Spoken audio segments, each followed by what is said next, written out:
Boa noite, pessoal. Boa noite. Já vamos começar daqui a pouquinho a nossa live. Só estou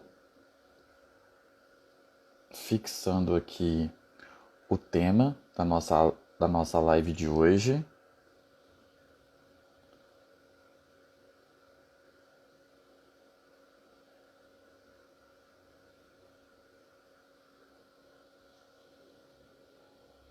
Boa noite, boa noite.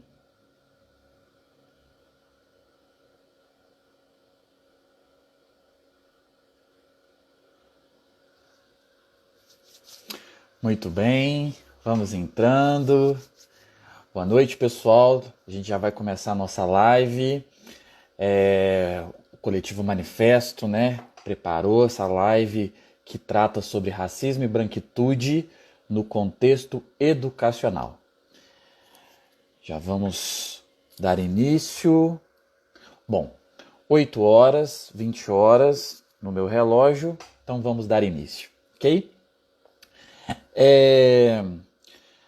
Eu sou o professor Ícaro Rodrigues, para quem não me conhece, sou professor de linguagens do Colégio Apogeu e hoje nós vamos conversar com a professora Giovana Castro sobre racismo e branquitude no contexto educacional, ok? Eu faço parte, né, do Coletivo Manifesto, é um grupo de professores que se reúne semanalmente para discutir assuntos acerca, né, das questões raciais e da luta antirracista. Essas discussões, pessoal, elas são sempre embasadas, né, inicialmente, como ponto de partida, no livro Pequeno Manual Antirracista da filósofa Jamila Ribeiro. Esse livrinho aqui, que apesar de ser pequeno, né, de tamanho, mas é muito grande de conteúdo. Quinzenalmente, nós realizamos uma live, né, aberta à comunidade escolar com o objetivo, né, de tornar públicas as discussões que a gente faz no decorrer aí, das semanas que nós vamos nos reunindo. Boa noite mais uma vez para todo mundo que está entrando aí. Eu queria dizer para vocês que hoje é a nossa live, pessoal, a nossa quinta live do Coletivo Manifesto, é a live número 5. E eu tenho a honra, o prazer, né, de mediar essa conversa que daqui a pouquinho que eu vou ter com a professora Giovana Castro. Bom, mas eu vou fazer um pedido para vocês, né? Peço para todos vocês que estão assistindo aí que vocês enviem esse aviãozinho aí, ó, para convidar as pessoas que vocês acham que tem interesse no assunto, que, né, ou que às vezes nunca pensou sobre isso, mas precisa começar a pensar sobre essas questões. Então convida aí a galera, convida aí os amigos, a família, né, os colegas da turma, os alunos que estão assistindo aí, chama a galera aí a partir do aviãozinho para a gente poder atingir um maior número de pessoas, tá certo? Os professores que estão acompanhando, convidem aí os seus alunos, convidem todo mundo para a gente poder ter uma conversa aqui atingindo, né, boa parte aí da nossa comunidade escolar. Bom, mas antes de nós iniciarmos, né, antes de nós iniciarmos aqui a conversa com a professora Giovana, já é tradicional da nossa live, pessoal, uma intervenção artística, né? A gente sempre faz uma intervenção artística e para a intervenção artística de hoje, eu vou convidar o, um outro membro do Coletivo Manifesto, que é o professor Mário Barbosa. Ele que está responsável pela nossa intervenção cultural, nossa intervenção artística de hoje. O professor Mário já está na área. Enquanto isso, pessoal, vai chamando a galera, manda o aviãozinho aí para todo mundo, para a gente poder, para o pessoal, porque muita gente às vezes esquece, tem até o interesse, mas enfim, com a rotina do dia a dia acaba esquecendo, né? Deixa eu ver se o professor Mário Barbosa já está aqui na área.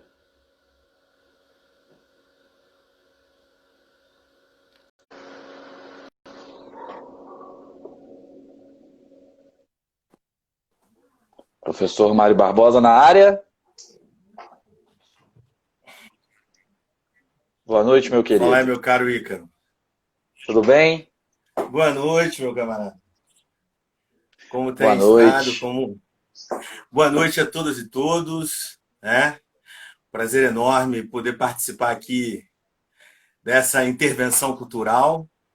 O Ícaro me pagou aqui uma missão aqui, mas foi legal, Ícaro, porque eu estou um tempo precisando, assim, mergulhar nesse ambiente do Gilberto Gil e a sua missão foi legal, gostei. Vai ser bom, porque agora acho que eu vou começar a fazer esse percurso, né? Tive que ir lá fazer uma pesquisa, ver como é que rolou. Então vamos à intervenção, podemos? Fique à vontade, meu amigo. Beleza? Essa aqui é uma música do Gilberto Gil, né? Do seu disco Refavela, né? E Lê Aê. Então vamos ver como é que sai aqui. Espero que vocês curtam.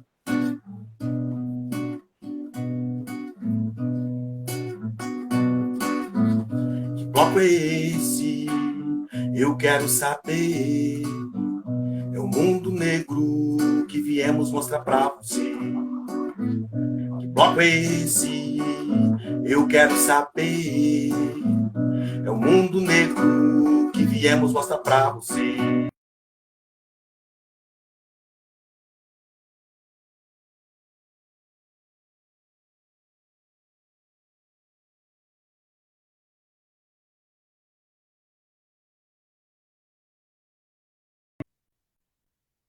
Tá tudo bem aí pra E vocês? ficava preto também.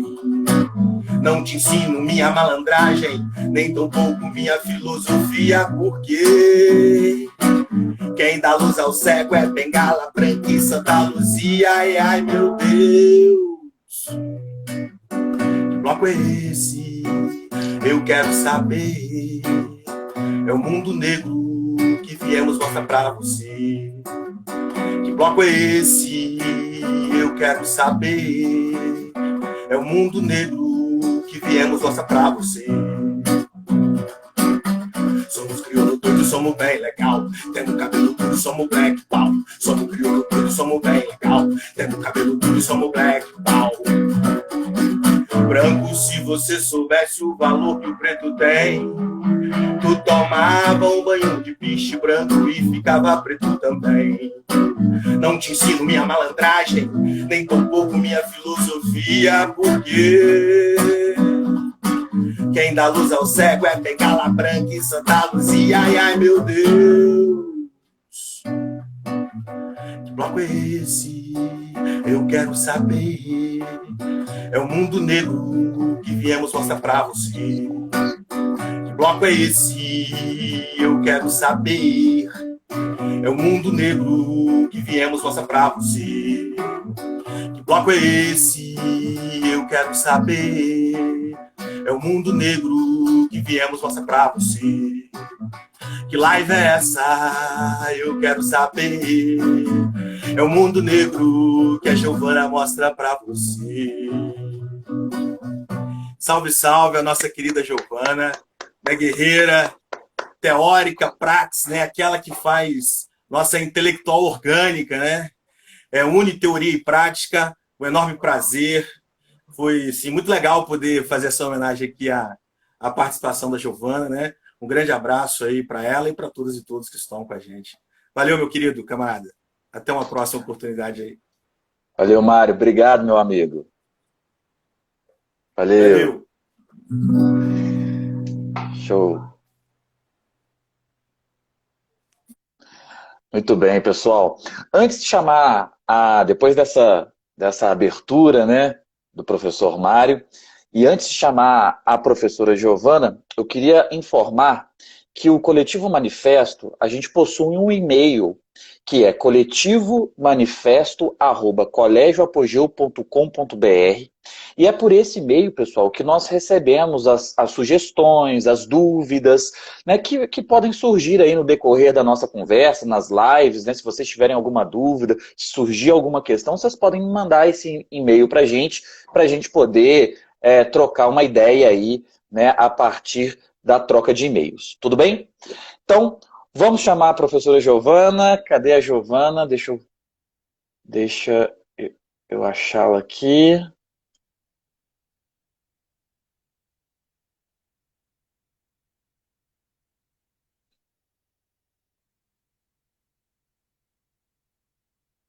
Vamos lá. Boa noite, minha amiga. Tudo bom? Boa noite, boa noite. Estão me ouvindo? Estou te ouvindo perfeitamente. Tá bom. Então vamos lá. Seja muito bem-vinda à nossa live, a esse espaço. E assim, está sendo uma honra para todos nós ter você aqui hoje com a gente na nossa quinta live. É um prazer imenso. Para quem não sabe, né, eu conheço a Giovana já tem um tempo, né, a gente já tem um tempo aí nos eventos, se encontrando, né, naquela correria.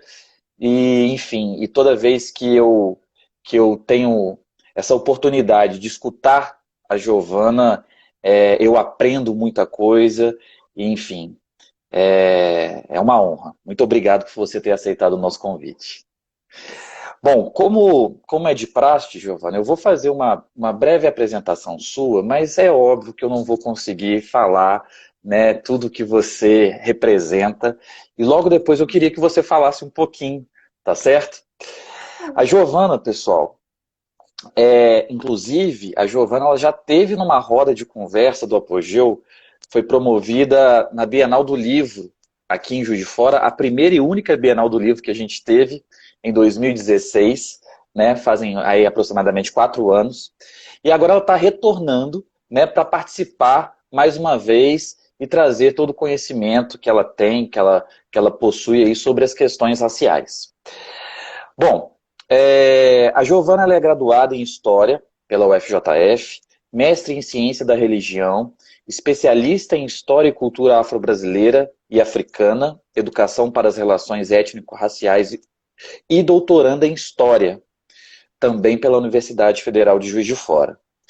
Atualmente, ela é professora na Educação Básica na rede municipal, aqui da cidade, e membro do coletivo Cabeça de Nega. Não é isso mesmo? É isso, Giovana? Tá certo? Exatamente. Exatamente. Bom, e aí eu queria te deixar à vontade para você se apresentar para o pessoal que está assistindo aqui, né? Tem muita gente que já te conhece, mas tem gente também que não te conhece, então fique à vontade, se apresente para as pessoas, por gentileza. Ué, primeiro eu quero agradecer ao Mário, né? Muito obrigada, Mário, pela gentileza que você me ofereceu. A gente vive em tempos de muita secura, né? Então, a gente tem que agradecer as gentilezas que são ofertadas a gente. É importante isso. Bom, acho que não tenho muito mais a acrescentar, não. Eu queria que a gente pudesse, né, apesar da limitação do formato, fazer um bate-papo. E aí tem um espaço aí para perguntas, se as pessoas quiserem colocar perguntas, à medida das possibilidades, eu vou tentar respondê-las, né? Com o nosso tempo também, mas a ideia é que a gente consiga fazer um bate-papo aí, conversar um pouquinho sobre essa questão, né, da branquidade, né, da branquitude, né, e puxar um pouco para a questão das relações raciais dentro dos espaços acadêmicos, dentro dos espaços de formação escolares. Aí é um pouco disso aí. Eu vou deixar você levantar a pedra aí do jeito que você pensou e a gente vai conversando. Tá bom? Ok, combinado, Giovana.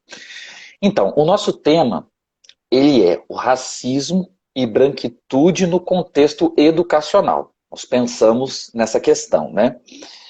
Mas a minha primeira pergunta, eu ainda não vou destacar e evidenciar esse universo escolar, pelo menos na minha pergunta. Você, na sua resposta, pode levar para onde você bem entender, né?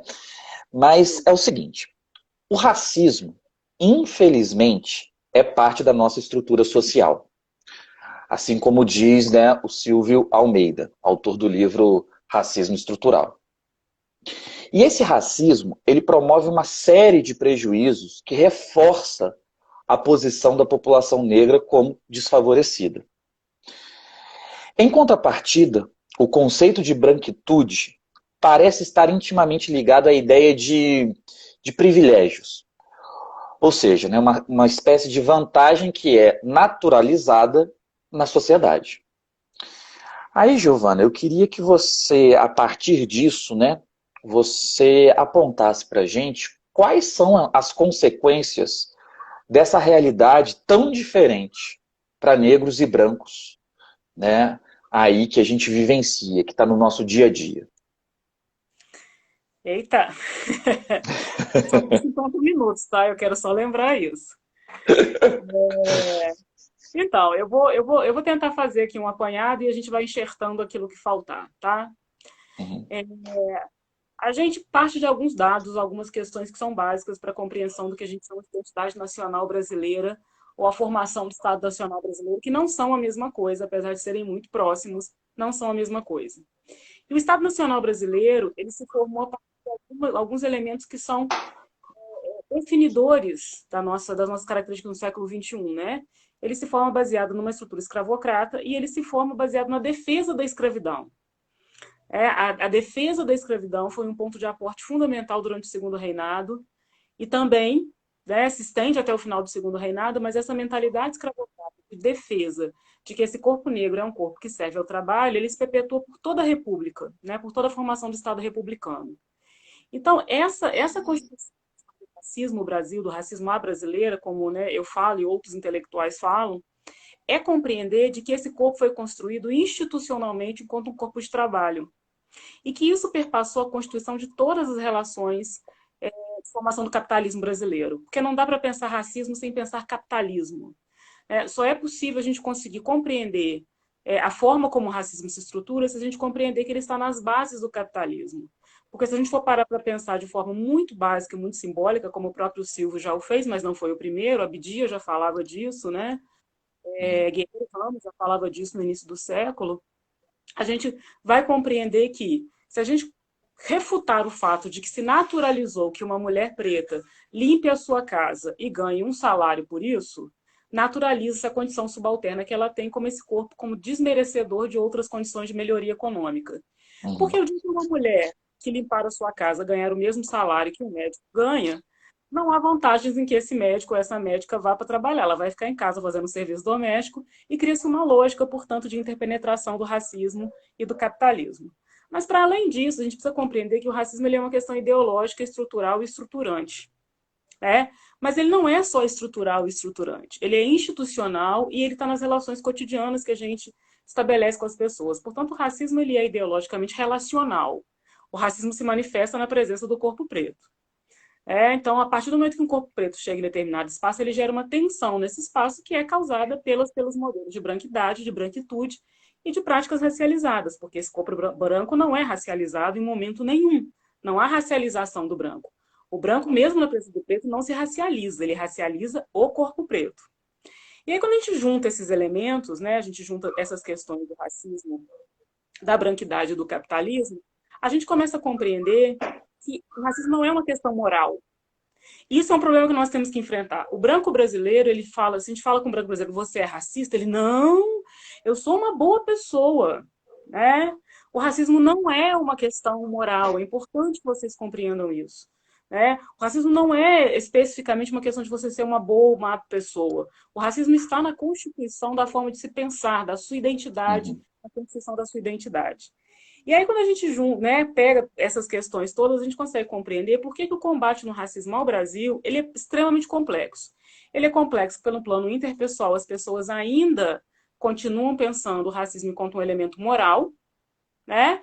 Se eu começo a dizer que eu não sou uma pessoa racista porque eu sou uma boa pessoa, automaticamente eu me fecho as possibilidades de compreender de que eu sou um corpo privilegiado e que eu estou me mantendo num espaço privilegiado em função da exploração de corpos pretos, então eu tenho um problema. O racismo se mantém com dificuldade enorme de combate porque ele é institucional, ele está nas instituições, ele está na forma como as instituições são pensadas. As instituições elas compreendem que o corpo branco ele é um corpo de confiança, então, escolhe-se para assumir as instituições, escolhe-se para assumir a chefia de determinados espaços, aliás, de todos os espaços. O corpo branco, porque o branco é um corpo fornecedor de verdades, né? E ele está na questão estrutural, porque ele está no elemento fundante desse Estado Nacional brasileiro. Então, não é um negócio simples. Não é simplesmente o fato de eu, né, de me desmontar enquanto um ser humano racista. É lógico que é um primeiro passo, né? A Grada Quilombo já falou dela, né? O branco, quando Uhum. ele né, quando ele sai da branquidade, caminha para a branquitude, ele passa por etapas, né? Ele passa pela culpa, pela recusa, pela vergonha, pelo reconhecimento. A última etapa é a etapa da reparação. É quando ele começa a pensar, né, de uma forma sistêmica, que ele compreende que esse corpo individual, as reparações, estão muito para além do fornecimento de questões ou de relações com corpos pretos, né? Caminhar com corpos pretos e conviver com corpos pretos não é o suficiente para diluir a sua formação racializada e as suas práticas racistas. Então, a complexidade do racismo, porque o racismo é muito sofisticado, eu sempre falo isso, o racismo é muito sofisticado, né? Questões sofisticadas, elas estão muito além de questões simples. A desconstrução do indivíduo branco é de extrema importância, de extrema importância. Mas ela por si só não é o suficiente para que a gente consiga realmente erradicar o racismo na sociedade brasileira. Ele necessita de uma outra escrita de história, de uma outra formação sociológica, de uma outra organização das instituições, de um outro corpo docente nas universidades. Essas macrodimensões, elas precisam ser repensadas a partir do reconhecimento e da validação do racismo enquanto uma prática geradora de privilégios, né? E aí a gente aplica um lugar de bloqueios com relação a isso, né? O Guerreiro Ramos, quando ele escreve sobre a brancura, né, sobre a patologia social do branco, ele falava exatamente isso, e que depois vão se desdobrar em vários outros estudos, né? Cida Bento fala sobre isso recentemente. Eu me esqueci o nome dela, eu lembro do livro O Espelho Quebrado da Branquitude, ela fala sobre isso. O corpo branco, ele naturalizou tanto a presença de outros corpos brancos nos espaços que ele está, que à medida que esses espaços são ocupados por corpos pretos, ele se sente fisicamente incomodado por isso. É uma analogia muito simples, né? Se eu estou numa sala de aula de um colégio de classe média alta, eu tenho um, dois, né? Talvez três pretos, 3 corpos pretos lá. Se isso se tornar numericamente menor, gera um desconforto que vai fazer com que esses brancos se organizem para continuar mantendo seus privilégios, ainda que eles não os reconheçam como privilégios. Eles vão arrumar várias questões. Não, é uma questão de direito, é uma questão da qualidade, né? É uma questão da forma como nós estamos acostumados a nos organizar, né? Aí aparecem vários paliativos, porque o Pacto Narcísico da Branquitude, ele é muito bom nisso, em construir esses paliativos, né? E a gente acaba sempre com uma perspectiva de um enfrentamento do racismo somente pelo corpo preto, somente pela população preta, né? Estruturou-se que o racismo vai ser sempre pensado a partir do viés da vítima.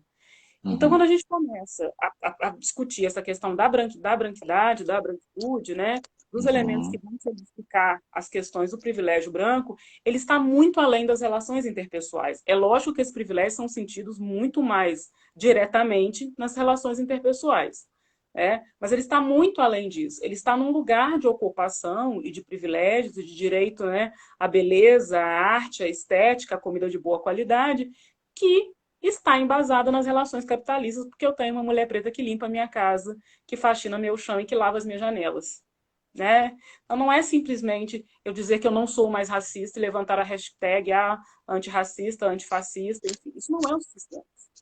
Isso não é o suficiente. Verdade. Eu acho que é isso que vamos começar a nossa conversa. Com certeza. E Giovana, você falou, né, quando você fala da... Eu acho que seria importante aqui para deixar claro para quem está nos assistindo, porque há uma diferença no conceito, né, de branquitude e branquidade. Você usou os dois termos. Você pode explicar isso para a gente? Então, a gente tem vários correntes teóricos que estudam a branquitude e a branquidade no Brasil, né? Não só no Brasil, Steve Biko foi um dos primeiros a fazer isso, para compreender as relações entre brancos e pretos na África do Sul. A gente tem Du Bois lá nos Estados Unidos, a gente tem o próprio Abdias aqui no Brasil, a Lélia, a Cida, enfim, a gente tem uma série de intelectuais que já mergulharam nesse campo de estudar a branquitude e a branquidade. E aí a gente tem mais ou menos um consenso, embora a gente não tenha exatamente um consenso. Obrigada, alguém postou aí para mim, muito obrigada. A gente está Devanir, Espelho Quebrado da Branquidade. Isso. Obrigado, Washington. E aí a ideia é a gente compreender que a branquidade ela é uma condição dada em países diaspóricos racializados como o Brasil, né? Corpos brancos em países diaspóricos racializados e marcados por uma diferença hierárquica, porque diferença todos somos, mas quando a diferença hierarquiza esses corpos, eu tenho uma outra perspectiva para essa diferença.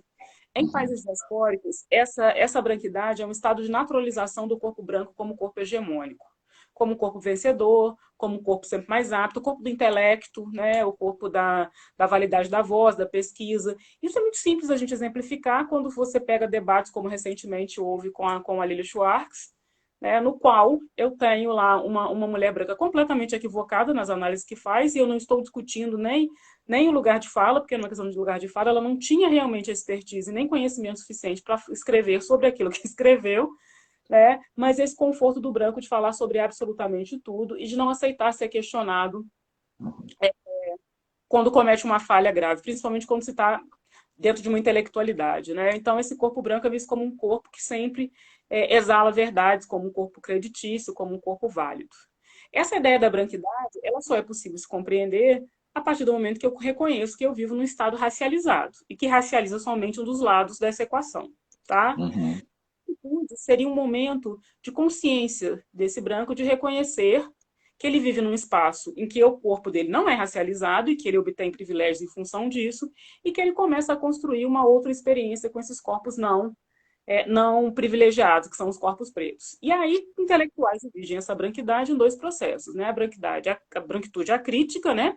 Que é aquela branquitude, eu sou branco mesmo e vou lutar pelos meus direitos enquanto branco, né? Eu acho que realmente eu Uhum. mereço, eu realmente acho que eu sou um corpo superior, enfim. E a branquitude crítica, né? Que seria esse grupo de brancos que compreendem a sua relação de privilégio e começam a pensar, então, essa via de mão dupla de compreender que a racialização positivada do seu corpo gera uma racialização negativada de outros corpos. Né? Uhum. Então, é uma postura, né? A ideia de branquitude, ela nasce de certa forma, mas não de forma idêntica, associada à ideia de negritude. Porque quando Negritude. se nasce, né? A Neuza Santos falava disso, né? Não se nasce negro, torna-se negro. Esse processo de Uhum. formação da identidade racial do corpo preto também é um processo construído e construtivo. Uhum.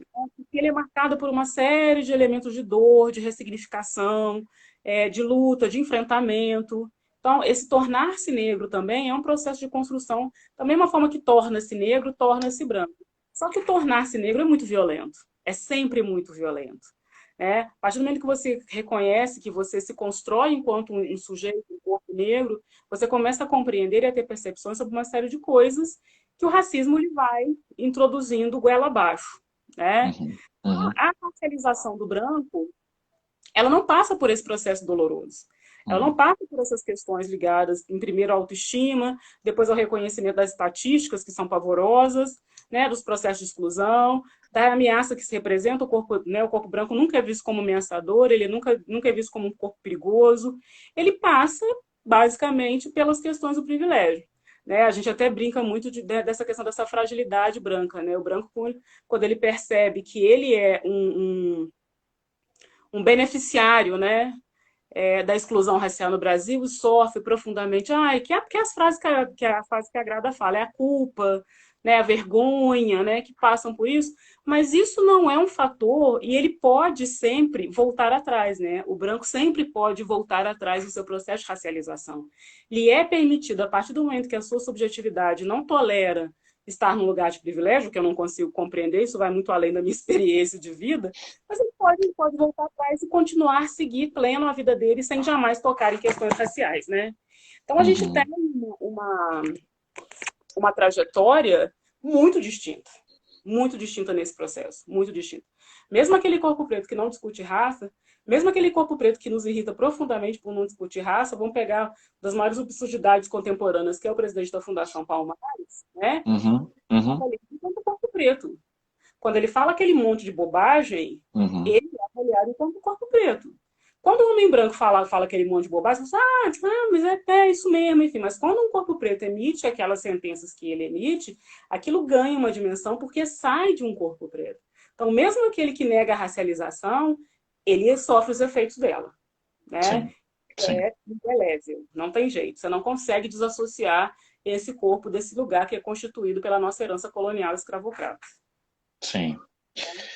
Giovana, e você cita, você falou um pouco sobre a questão, né, do lugar de fala, e aí eu vou aqui estruturar uma segunda pergunta, que é o seguinte: ter consciência, né, dos privilégios da branquitude parece ser, assim como você apresentou, né, no conceito de branquitude, parece ser o início de um processo de desnaturalização vamos dizer assim, da subalternidade da população negra. Sim. Talvez um pontapé. Mas é evidente que isso não basta, né? Então, a compreensão, talvez, do lugar de fala, isto é, o locus social, né, dizer assim, também é muito importante para que as pessoas se responsabilizem, né, sobre essa questão. Mas, assim, ultimamente, nós estamos observando, principalmente na mídia, nas redes sociais, uma confusão muito grande em relação ao conceito de lugar de fala, né? E que acaba gerando polêmicas, né? E parece que essas polêmicas colocam lenha nessa fogueira, né? Para dar mais polêmica ainda. Uma das últimas polêmicas, né, que ficou evidente foi a questão, né, do uso do turbante, por exemplo, né? Então, assim, a minha pergunta é: até que ponto o entendimento do lugar de fala pode contribuir, né, para uma luta antirracista?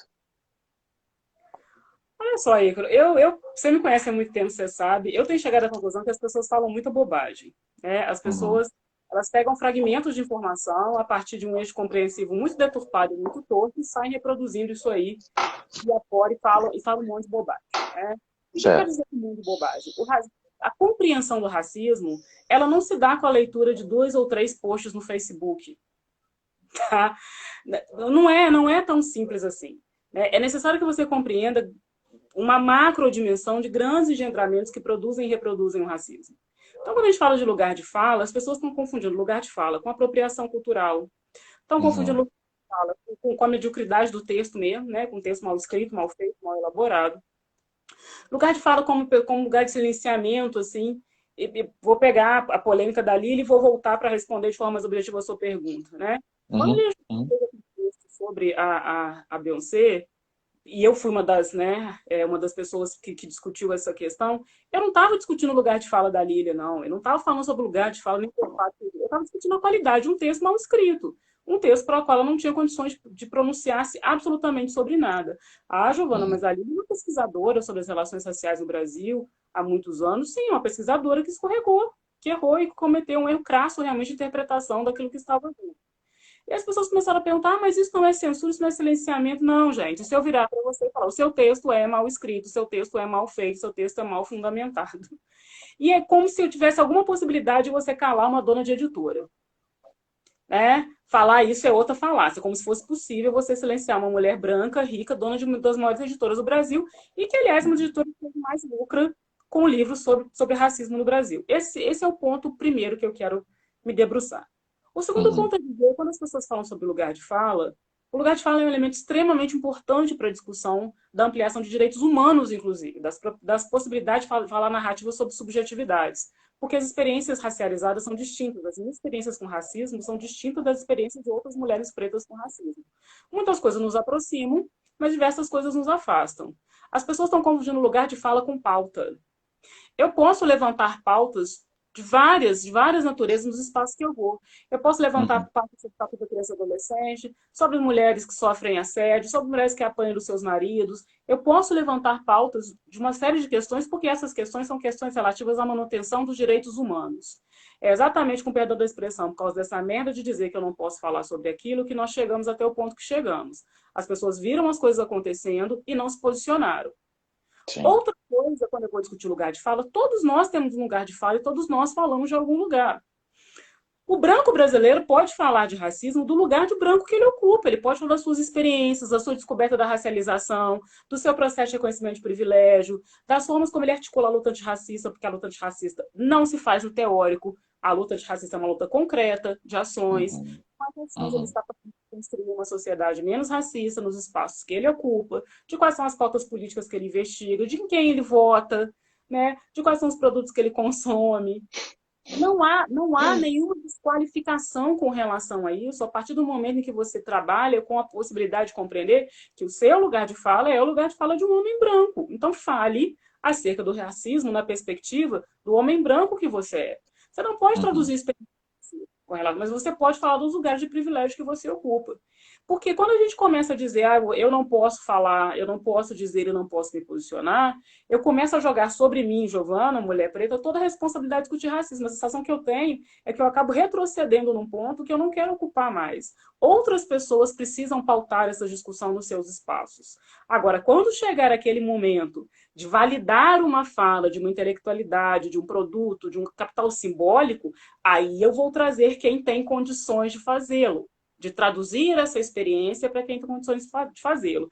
Aí eu estou discutindo capital simbólico. Aí estou trabalhando com outra questão, trabalhando com outra expressividade. E aí eu vou começar a pensar nesse lugar, nessa fala que eu quero fazer, nessa construção que eu quero fazer, de quais experiências racializadas eu vou dizer. Bom, então eu vou falar especificamente dos efeitos do racismo sobre o corpo preto, dos efeitos do racismo sobre a população negra, das questões dos dados, das pesquisas. Eu conheço pesquisadores que falam sobre isso. Aí eu vou buscar esse corpo, porque é outro papel do branco na luta antirracista, é pegar esse preto e colocar num lugar que ele só chegaria lá para falar se ele for colocado pelo branco lá para falar, porque senão ninguém nunca vai falar daquilo, porque naturalmente as nossas hierarquias não nos permitem chegar a esses espaços. Então, assim, há alguém me perguntou o que é capital simbólico. Sim. Capital simbólico, Débora, é a perspectiva daquilo que você traz a partir das suas experiências, narrativas e pesquisas. A gente também chama de capital intelectual, mas o capital intelectual é constituído pela ideia de um conjunto de saberes, né? O capital simbólico também vem das minhas experiências, né? Das minhas trajetórias, da forma como eu me relaciono, das experiências e movimentos sociais que eu tive, como outras intelectuais pretas que não se formaram na academia, né? Elas traduzem em si um capital simbólico que a academia não reconhece nem valida, mas que para minha experiência na luta antirracista foi fundamental. Essa é um pouco da ideia do capital simbólico, muito resumidamente, tá? Aí eu acho que é isso. Muito bom. E Giovana, pensando agora na questão da escola, né, nesse espaço educacional, nesse universo educacional. A escola, e nós que somos professores, né, a gente tem essa coisa, né, da idealização da escola, né, mas assim, e a escola de fato, ela é uma instituição de grande importância, né, no processo civilizatório, né? Portanto, né, se ela tem essa importância nesse processo, ela deveria ser o lugar onde o debate e as ações ratificassem um comportamento antirracista. Mas, infelizmente, o que a gente observa e principalmente quando a gente escuta, né, relatos de pessoas negras, a gente observa que a escola ela sempre é um dos primeiros lugares onde essas pessoas tiveram consciência da existência do racismo na prática, né? Ou seja, elas sofrem o preconceito racial muitas vezes a primeira vez na vida dentro da escola. Na matrícula. Na matrícula, né? Antes de começar as aulas. Na matrícula.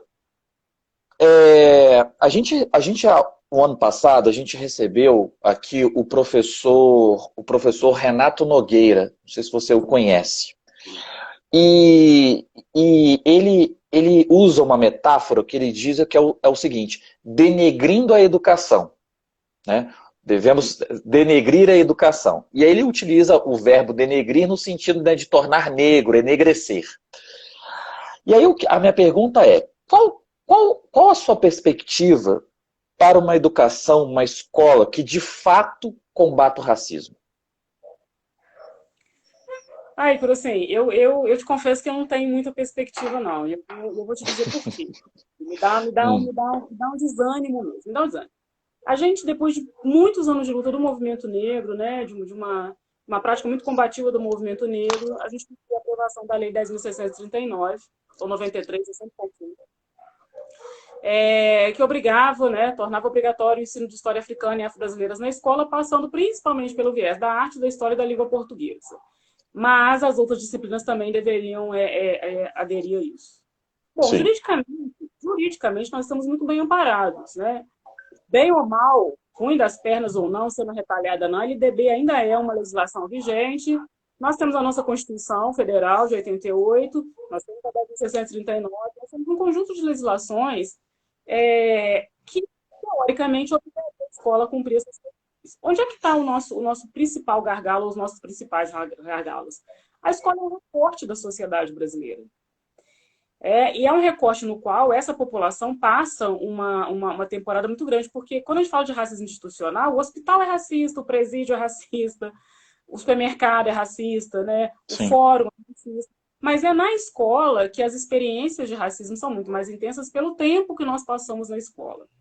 E aí, durante muito tempo, a gente acabou pesando isso, né, de 2002, a lei de 2003 para cá, colocando isso nas costas do professor. Principalmente daquele professor preto ativista, como é o meu caso, ou não. Você vai fazer discussão racial no seu espaço de aula, vamos manter a discussão nesse módulo de 50 minutos, e depois nas outras aulas seguimos com as aulas normais. Eu ouvi isso muito, né? Seguimos com as aulas normais. Não existe essa coisa de aulas normais, porque a gente tem que repensar, na verdade, toda a nossa prática curricular e toda a estrutura, como a forma como a educação é pensada. Quando a gente pensa da forma como a educação é pensada, eu tenho que pensar na forma como os professores são formados, né? Porque com a nossa passagem pela universidade também, seja ela pública ou privada, nós também não fomos formados, nós também não tivemos a aplicação da lei, nós também não tivemos essa formação. Mas ok, isso também não é alegação suficiente, né? Porque eu dou lá aula de Grécia lá e muito mal porcamente fiz história antiga e sou obrigada a dar aula de Grécia. Há um desejo sobre isso. Só que esse desejo esbarra no mito da democracia racial, né? Que é aí a diluição mais severa desse imaginário sobre a população preta no Brasil. Como considera-se que somos todos iguais, isso é uma mitologia muito bem consolidada pelo Estado varguista, né? O Estado varguista foi muito vitorioso nisso, apesar de anteriormente a discussão racial também não existir. Mas o Estado varguista constituiu a ideia desse Brasil mestiço, isso acabou dando uma cimentada aí nesse conforto de não se discutir racismo. O racismo no Brasil tornou-se um tabu na educação.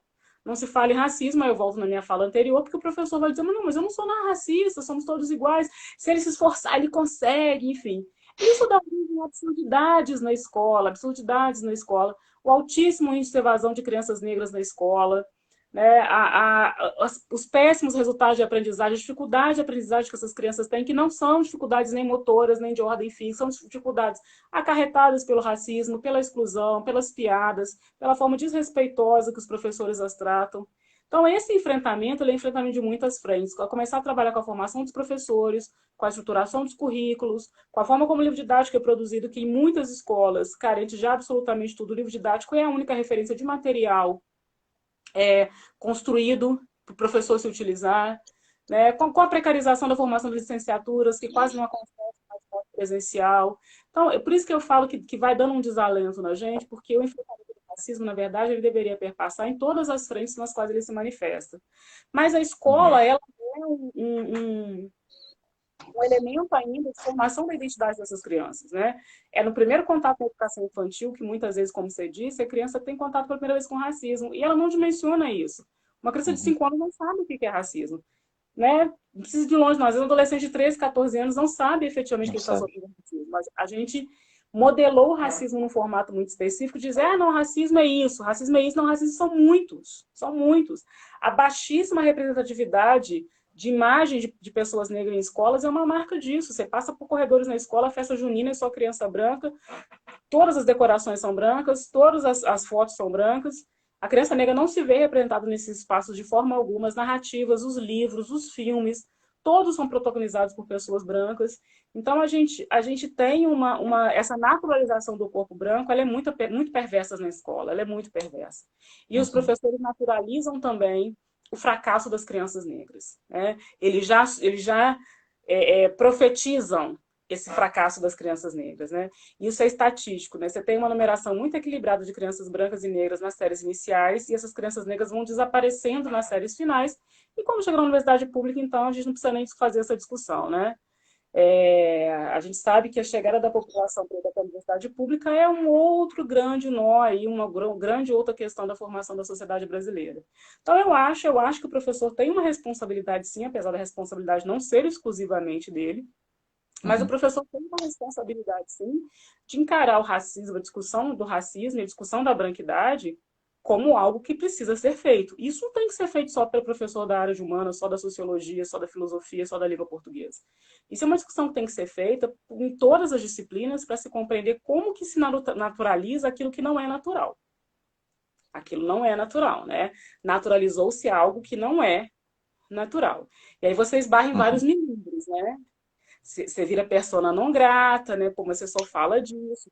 Para mim, você sabe disso, eu sou uma defensora disso, sempre serei. É impossível você pensar em qualquer campo de pesquisa no Brasil, de qualquer ordem, que não perpasse pela discussão das relações raciais. Nós somos um país de população prioritariamente preta, predominantemente preta, em condições absurdas de degradação social e humana, e as pessoas querem continuar pesquisando como se essa população fosse invisível. Né? Isso, para mim, é Verdade. efetivamente algo de criminoso quando se fala em pesquisa no Brasil. Não se discute a Uhum. questão das relações raciais, as pessoas, principalmente nos cursos mais elitizados, principalmente nos Uhum. cursos mais elitizados.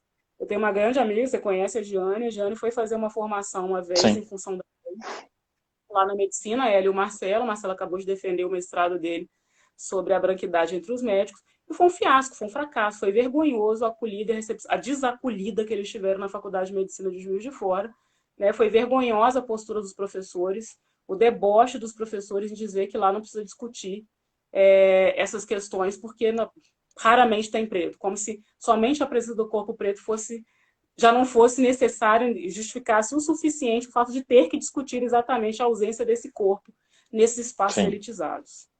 Então, assim, por isso que eu te falo que eu não vejo muito alento. É óbvio que a gente continua com as nossas ações pontuais, elas são de extrema importância, é óbvio que a gente continua tocando os nossos projetos na escola, fazendo a formação dos nossos alunos, mas a nossa formação que a gente faz hoje com os nossos alunos, ela ainda está vinculada ao enfrentamento do racismo e para deixar os meninos ficarem vivos, né? A meta dos nossos projetos não é a erradicação do racismo, não. A meta dos nossos projetos é garantir a saúde mental dos nossos alunos para que eles consigam compreender e chegarem à vida adulta minimamente saudáveis. Essa é a nossa meta. A gente nem consegue projetar porque o enfrentamento efetivo do racismo ele é uma política pública, uma política do Estado brasileiro. Verdade. Não vem feita, não vem sendo feita, e cada vez mais eu me angustio com a impossibilidade de que, de fato, ela algum dia seja encarada. Né? Verdade. Não vejo isso. E você falou, né, do papel do professor, nessa questão, a importância do professor, mas a importância da gestão também Nossa, é de exemplo. fundamental, né? Porque para que isso seja trabalhado na escola, isso tem que ser um projeto, né, Giovana? Um projeto da escola, né, da instituição, né? Porque é óbvio, a nossa ação pontual, né, ela é importante, ela é válida, sim. Mas as escolas elas têm que começar a pensar em uma ação estrutural, né, da escola como um todo. Então, os gestores, aí entra o papel do gestor, da direção, da coordenação, né, para elaborar práticas nesse sentido. Com certeza.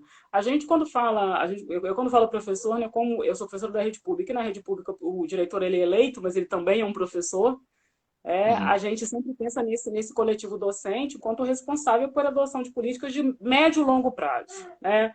A gente precisa parar de apagar incêndio, a gente precisa parar de pensar no 20 de novembro e começar a pensar projetos de médio e longo prazo, ações de médio e longo prazo para a discussão acerca do racismo. E Sim. para isso é necessário que se estruture uma forma de tratar isso que não seja somente, né, o negro tema. Né? O que é um negro tema? Né? É aquela discussão sobre o racismo que só se coloca o aluno negro na berlinda. Né? Então, eu vou discutir o rap, eu vou discutir escravidão, eu vou discutir, sei lá, Islã, mas é sempre o aluno negro que está na berlinda, e esse aluno que já é um corpo extremamente percebido, principalmente em ambientes flagrantemente brancos, e compreender também levar essa discussão racial até os corpos brancos. Esses, sim, necessariamente precisam ser formados por uma discussão racial. Então, a amplitude de um projeto dessa dimensão, ela envolve, obviamente, uma gestão pensada a partir de uma escola efetivamente para todos. Eu sei que isso é um mantra muito repetido, que às vezes soa até um pouco banal, meio piegas, mas quando eu falo de escola efetivamente para todos, é compreender que a escola transcende os seus espaços de formação pedagógica fisicamente, né? Aqueles alunos saem da escola, eles vão para a rua, eles conversam com as pessoas, eles vão gerar emprego, eles vão abrir empresas, né? Eles vão movimentar a economia de alguma forma, e eles precisam ter nessa formação a compreensão de quais são as questões que embasam a estruturação dessa economia, dessa sociedade brasileira, com recorte racial, não é nem recorte, né, com viés racial. Então, a escola precisa compreender o papel dela na formação, efetivamente, desses elementos constitutivos da sociedade brasileira. Eu não tenho um aluno preto, nossa, isso aí já rende uma mega projeto de compreender como é que você vive uma cidade como Juiz de Fora, que tem 47% de população negra, e você tem 2, 3 alunos pretos, um em cada sala.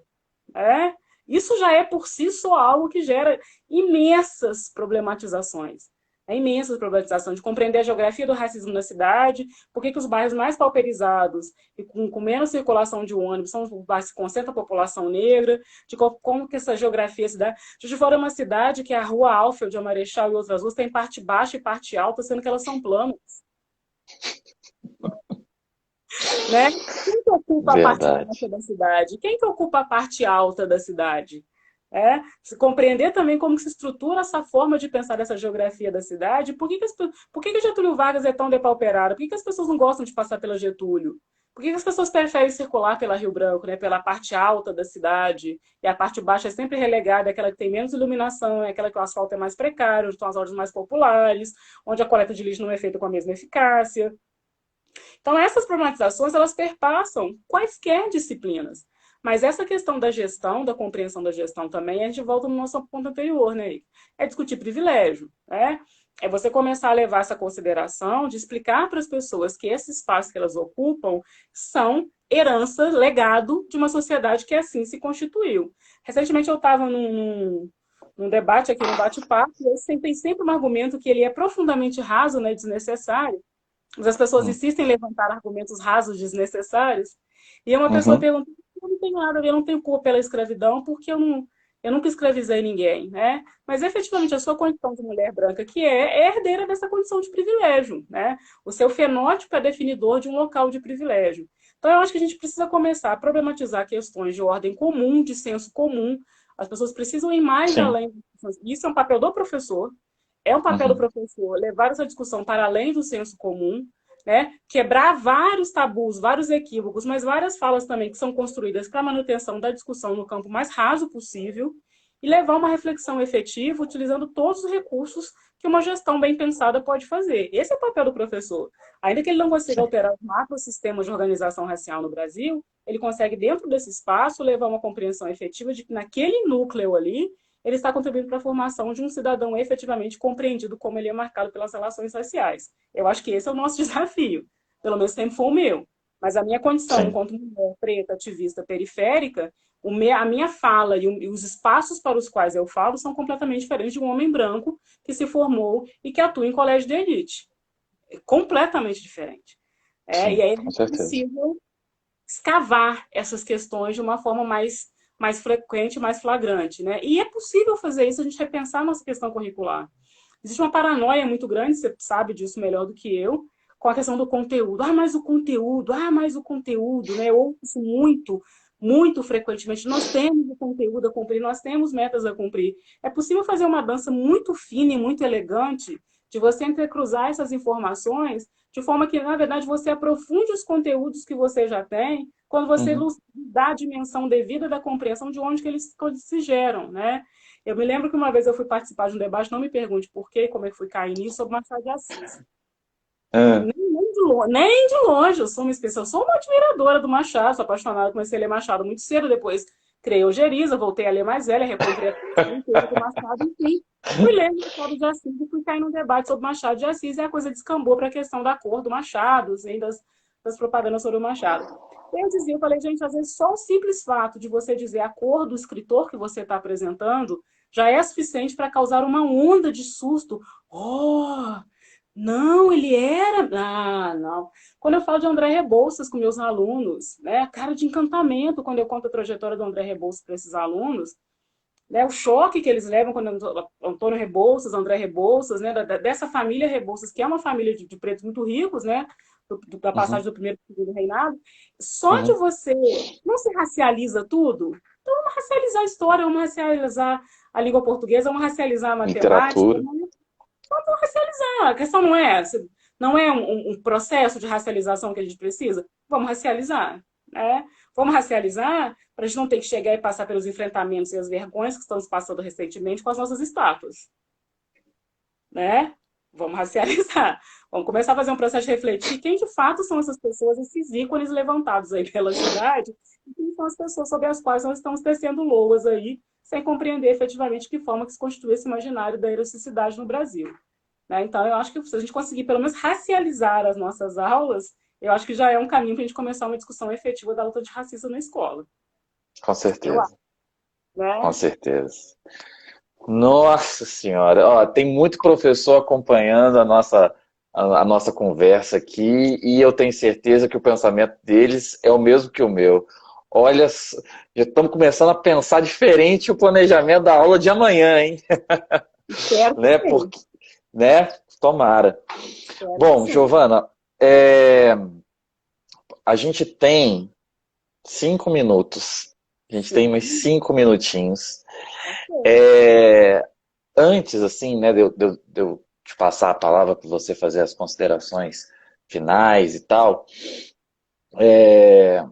eu queria, assim, novamente, né, se a gente pudesse, eu ficaria aqui com você até meia-noite conversando, porque tem muita coisa, esse assunto, essa questão, né, principalmente nós, né, nós estamos aqui num perfil de uma conta no Instagram de uma escola privada, né, em que a maioria dos alunos do corpo docente e discente, né, é uma maioria branca, e que essa discussão se torna importantíssima, né, importantíssima.